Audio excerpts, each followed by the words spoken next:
नमस्कार, आप देख रहे हैं मेरठ दर्शन और आज के मेरठ दर्शन के बुलेटिन में आप सभी का स्वागत है। आज के बुलेटिन के साथ मैं हूं निशा। जैसा कि हमारे प्रधानमंत्री मोदी ने भी कहा था कि हमें अपनी स्वदेशी चीजें अपनानी चाहिए। जैसा कि हमारे अब देश की जो आर्थिक स्थिति है वो लॉकडाउन के चलते खराब हो गई है। उस खराब स्थिति को देखते हुए हमें अपने देश का ही व्यापार बढ़ाना चाहिए। अपने देश के ही रोजगार को आगे बढ़ाने के लिए हमें स्वदेशी खरीदनी होगी। जो हमारे देश की चीजें हैं हमें उनका ही इस्तेमाल करना होगा। तो मैं भी अपने मेरठ दर्शन परिवार की ओर से सभी से यह अपील करती हूँ कि जैसे कि हम लोग ऑनलाइन शॉपिंग करते थे उसको कम करें।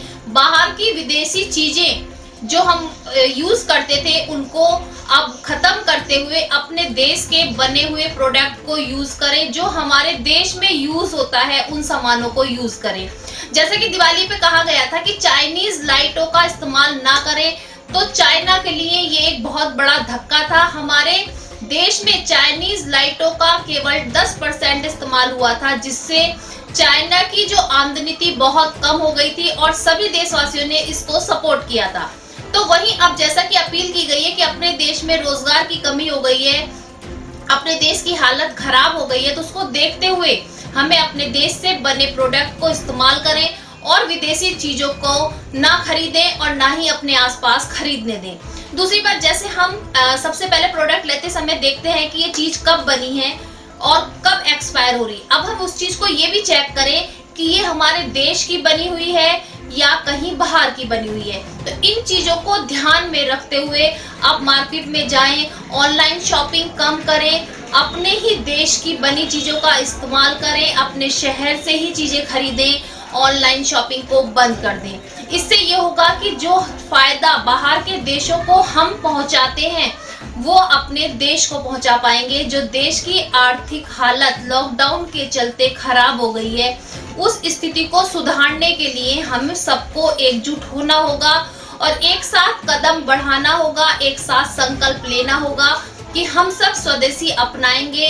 हम प्रधानमंत्री मोदी जी की बात को बिल्कुल मन से मानेंगे और उनके आदेश को मानते हुए हम स्वदेशी चीजें ही अपनाएंगे, ऑनलाइन शॉपिंग का बहिष्कार करेंगे। तो मैं भी अपने मेरठ दर्शन परिवार की ओर से एक बार फिर अपील करती हूँ कि स्वदेशी अपनाएं, विदेशी चीजों का बहिष्कार करें और अपने आसपास भी सभी को जागरूक करें कि स्वदेशी ही चीजें अपनाएं। आज के समाचारों के प्रायोजक हैं खेमचंद पहलवान, पूर्व सदस्य Uttar Pradesh Congress committee, Arvind Kumar Gupta, Marwari Bhoj, metro plaza, Delhi road, Meerut, doctor Beena Rani Agarwal, समाज सेविका, और सह प्रायोजक हैं VGS पब्लिक स्कूल, पंचगांव, गढ़ रोड, मेरठ, माधुरी डांस एकेडमी, पल्लवपुरम, मेरठ। अब नजर डालते हैं दिन भर की तमाम सुर्खियों पर, जिसके प्रायोजक हैं जूम डिजिटल मूवी वर्ल्ड। आज की हेडलाइन के प्रायोजक हैं SS public school, mission compound, बच्चा पार्क, मेरठ। आज कोरोना पॉजिटिव मरीजों का आंकड़ा पहुंचा 500 से पार। 13 नए मरीज मिलने के बाद 502 हुआ आंकड़ा। आज एक व्यक्ति की कोरोना से हुई मौत के बाद मरने वालों का आंकड़ा हुआ 33। डॉक्टर विश्वास चौधरी ने की पुष्टि। मेरठ जिलाधिकारी अनिल डिंगला व मुख्य विकास अधिकारी ईसा दुअन ने आज परीक्षितगढ़ देहात में किया मनरेगा कार्यों का निरीक्षण। मवाना क्षेत्र में एक युवक सड़क पर पड़ा रहा, बेहोशी की हालत में। सूचना देने के बाद भी बहुत देर से पहुंची एम्बुलेंस, युवक की रुकी सांसें। 2 महीने से सौराव गेट सराय बहरीम हॉटस्पॉट बने क्षेत्र को हटाने के लिए सिटी मजिस्ट्रेट, CO, कोतवाली इंस्पेक्टर से उत्तर प्रदेश युवा उद्योग व्यापार मंडल के कार्यकर्ताओं ने की अपील। हटाया गया हॉटस्पॉट क्षेत्र। कोरोना महामारी से रोज बढ़ रही मृत्यु का आंकड़ा, मेडिकल प्रधानाचार्य ने बताया अब इलाज में किया गया और भी ज्यादा सुधार। मेरठ मंडप एसोसिएशन द्वारा वैश्विक महामारी के कारण लॉकडाउन में हुए मंडप के नुकसान को लेकर जूम ऐप द्वारा हुई बैठक की अध्यक्षता अरविंद कुमार मारवाड़ी ने की। सैफी संघर्ष समिति के पश्चिमी उत्तर प्रदेश अध्यक्ष आरिफ सैफी ने बनाई full automatic touch free sanitiser machine. Pallavpuram स्थित माधुरी डांस एकेडमी की डायरेक्टर माधुरी मिश्रा उर्फ जूनियर सरोज खान को राष्ट्रीय लोक कलाकार मंच लखनऊ द्वारा नियुक्त किया गया जिला महासचिव महिला प्रकोष्ठ मेरठ। जिला महिला कांग्रेस अध्यक्ष श्रीमती मिथिलेश रस्तोगी ने स्वास्थ्य सुरक्षा के तहत गरिमा अभियान में बांटे सैनिटरी नैपकिन व जरूरतमंद लोगों को बांटा कच्चा राशन। इस अभियान में अंजू पांडे, सरिता सिंह व गीता गौतम का रहा योगदान। नोएडा एटीएस और मेरठ नौचंदी थाना पुलिस के संयुक्त ऑपरेशन से 20 दिसंबर को मेरठ में हुए बवाल का एक और पीएफआई वंचित सदस्य मुफ्ती शहजाद हुआ गिरफ्तार। 4 जून को सबसे कम उम्र की युवती की हुई थी कोरोना से मौत। परिजनों के पास पैसे न होने के कारण 2 दिन तक शव का न हो सका अंतिम संस्कार। मृत शरीर पड़ा रहा शमशान में। 2 दिन बाद मेरठ सीएमओ द्वारा कराया गया अंतिम संस्कार। अनलॉक 1 में आज मेरठ के आउटर व्यापारियों को मिली छूट, खुले बाजार, लौटी रौनक। कंकड़खेड़ा मार्केट में पहले की तरह खुली दुकानें। मेरठ में कोरोना महामारी का प्रकोप बढ़ता जा रहा है। देश विदेश में तो कोरोना महामारी का प्रकोप था, लेकिन अब मेरठ शहर में भी रोज आंकड़ा बढ़ रहा है। रोज शाम होते होते कोरोना पॉजिटिव मरीजों की संख्या बढ़ जाती है।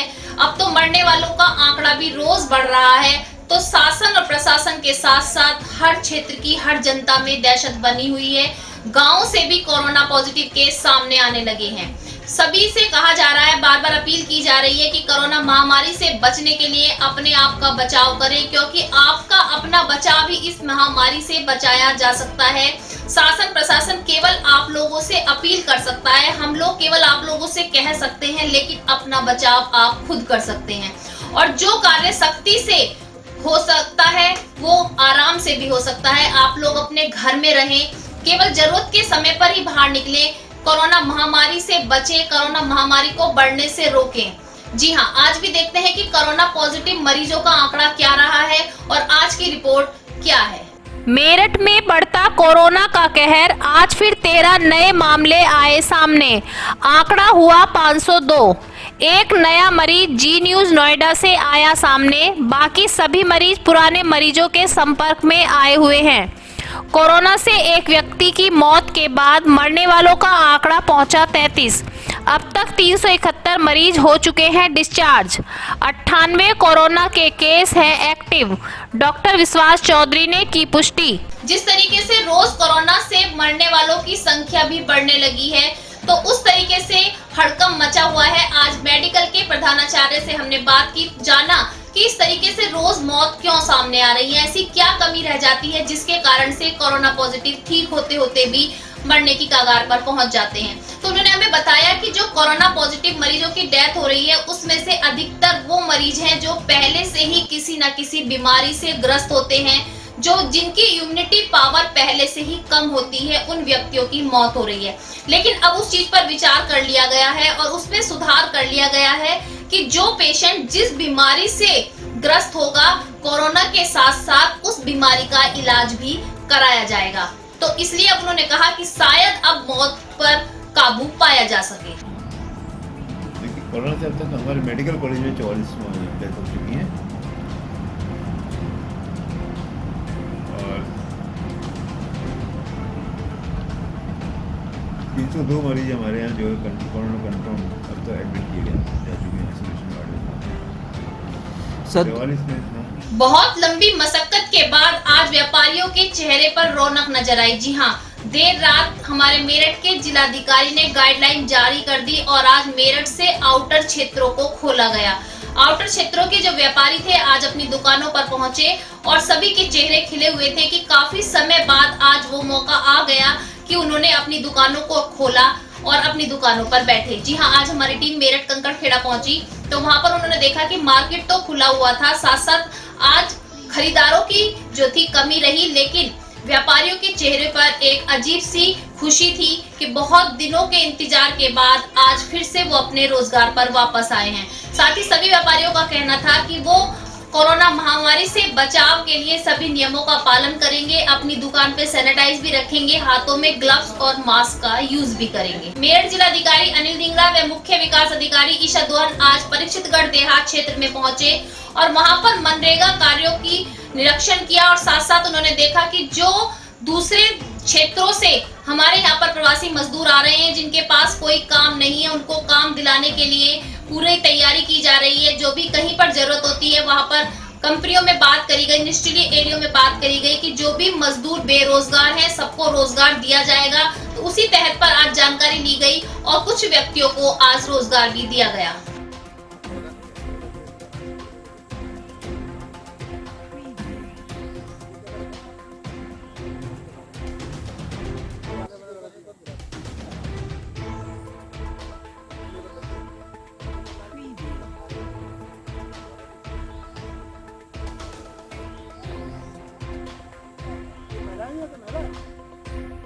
हाँ, देखिए जनपद मेरठ में जो है हमारे जितने प्रवासी श्रमिक हैं या जो हमारे अन्य अनएम्प्लॉयड उनके सबके लिए हम लोग जो है कोशिश कर रहे हैं कि कहीं ना कहीं उनको रोजगार मिले।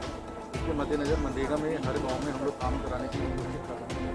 अभी हम एक गांव में गए थे, वहाँ तालाब का काम चल रहा था। इस वाले गाँव में भी तालाब का है। हम लोग जितने भी तालाब हैं, रोड हैं, जो मनरेगा के अंतर्गत आच्छादित हैं या जो हमारी नहर है उसमें काम शुरू करा दिया ताकि जितने भी हमारे बाहर के प्रवासी श्रमिक आए हैं, जो हमारे जनपद के भी कुछ अनएम्प्लॉयड लोग हैं, सबको हम कर देते हैं। इसके अलावा जितनी इंडस्ट्री यहाँ चालू हो गई उन लोगों से भी बात की जा रही है। लगभग 50,000 की डिमांड उन्होंने भी दी है, जो श्रमिक उनको भी चाहिए अपने यहाँ पर। उनके लिए हम हर गाँव में जो है 50% करा रहे हैं कि जो भी काम करना चाहता है हमारे इंडस्ट्री विभाग में संपर्क कर दिया तो हम लोग प्रयास करेंगे पूरा रोजगार। कोरोना महामारी की दहशत इतनी बढ़ चुकी है कि अब जीते जी ही नहीं, मरने के बाद भी कोई आसपास नहीं आ रहा है। साथ ही मरने के बाद भी शरीर को सही तरीके से मुक्ति नहीं दी जा रही है, सही तरीके से मुक्ति नहीं मिल पा रही है। उसके कारण कोई भी रहे हो, लेकिन कोरोना महामारी का प्रकोप किस तरीके से बढ़ा हुआ है कि हर एक के अंदर दहशत तो है। साथ साथ कोरोना महामारी के चलते लॉकडाउन लग जाने के कारण लोगों के पास पैसे भी खत्म हो चुके हैं, लोगों के पास आमदनी भी नहीं है। जी हाँ, ऐसी एक घटना सामने आई। आपको बताते चले 4 जून को सबसे कम उम्र की लड़की 17 वर्ष की लड़की की कोरोना से मृत्यु हो गई थी, लेकिन उसके परिवारजनों के पास इतने भी पैसे नहीं थे कि वो अपनी उस बेटी का अंतिम संस्कार कर सकें, जिसके कारण उसका शव 2 दिन से शमशान घाट में पड़ा रहा। जी हाँ, उसके शव को वहां पड़ा हुआ देख उसके परिवारजनों के पास पैसे न होने के कारण आप देख सकते हैं कि उस शव की कितनी दुर्गति हो रही थी और किस तरीके से वो वहां पड़ा रहा। तब आज शासन आगे आया और मेरठ सीएमओ ने जो है सारे अंतिम संस्कार के लिए उसका इंतजाम किया और अपने ही कार्यकर्ताओं के साथ उसका अंतिम संस्कार कराया गया। तो आप देख सकते हैं कि इस कोरोना महामारी का कितना भयानक रूप है। सौराव गेट स्थित सराय बहलीन क्षेत्र जो 2 महीने से हॉटस्पॉट क्षेत्र बना हुआ था, क्योंकि वहां से कोरोना पॉजिटिव केस मिले थे। अब वहां पर कोई भी कोरोना पॉजिटिव केस सामने नहीं आया है, जिसको लेकर क्षेत्रवासी अपने पार्षद के साथ अधिकारियों से मिले और उन्होंने अपील की कि अब हमारे क्षेत्र को हॉटस्पॉट क्षेत्र से हटाया जाए। तो शासन ने सभी की बात को ध्यान में रखते हुए, सभी की बातों को सुनते हुए आज क्षेत्र को हॉटस्पॉट से हटा दिया गया है। तो सभी क्षेत्र अधिकारियों ने और उनके पार्षद ने मिलकर शासन का धन्यवाद दिया और कहा कि हम शासन के द्वारा बताए गए सभी नियमों का पालन करेंगे और जिस तरीके से बताया जा रहा है कि घर में रहें, स्वच्छता का ध्यान रखें, तो हम सारे ही नियमों को मानेंगे। व्यापार मंडल मेरठ महानगर का अध्यक्ष हूँ। कल जो है श्री मिस्टर साहब से आदरणीय और हमारे सीओ साहब कोतवाली, इंस्पेक्टर कोतवाली, इनसे हमारी वार्ता हुई। पहले भगत सिंह मार्केट के बारे में चर्चा हुआ। उन्होंने कह दिया कि ये हॉटस्पॉट एरिया में आ रहा है अक्रम भाई, ये खुल नहीं पाएगा, अभी फिलहाल बाजार बंद रहेगा और हम सिस्टम बना रहे हैं और जगहों के बाजार हम खोलेंगे। और हमने जो है इस बात में जो है अपना 2 महीने हो गए थे हॉटस्पॉट ये एरिया था हमारा सौराव गेट का, इसमें पूरा बाजार ये जो है पूरा महल्ला बंद पड़ा था 2 महीने से। तो हमने जो है प्रयास करा, अपने अधिकारी को बताया कि यहाँ पे कोई मरीज भी नहीं है इस समय, और जो मरीज हुए थे यहाँ पे जो समय चले थे वो ठीक हो चुके हैं और वो अपने घरों में जो है 1-1 महीना हो गया उनको रह गए भी। तो उनसे हमने अपनी फरियाद करी, उसके बाद उन्होंने जो है इसका निर्णय लिया। लॉकडाउन के चलते जहां सभी अपने घरों में थे, तो उस समय को यूज करते हुए आज सैफी संघर्ष समिति के आरिफ सैफी ने एक सैनिटाइजर मशीन बनाई जो कि केवल ऑटोमेटिक चलती है, उसको टच करने की भी जरूरत नहीं है। जी हाँ, अपने समय का उपयोग करते हुए और परिवार की सुरक्षा को देखते हुए एक सैनिटाइजर मशीन उन्होंने खुद बनाई है, जिसको हम अपने घर में, अपनी दुकानों में, अपने ऑफिस में लगा सकते हैं। आज के बुलेटिन में बस इतना ही। तेज और ताजा खबरें जानने के लिए देखते रहिए मेरठ दर्शन। यदि आप भी हमारे मेरठ दर्शन चैनल के माध्यम से जागरूकता संदेश देना चाहते हैं तो नीचे दिए गए नंबर पर संपर्क करें और सब्सक्राइब करें MD न्यूज मेरठ।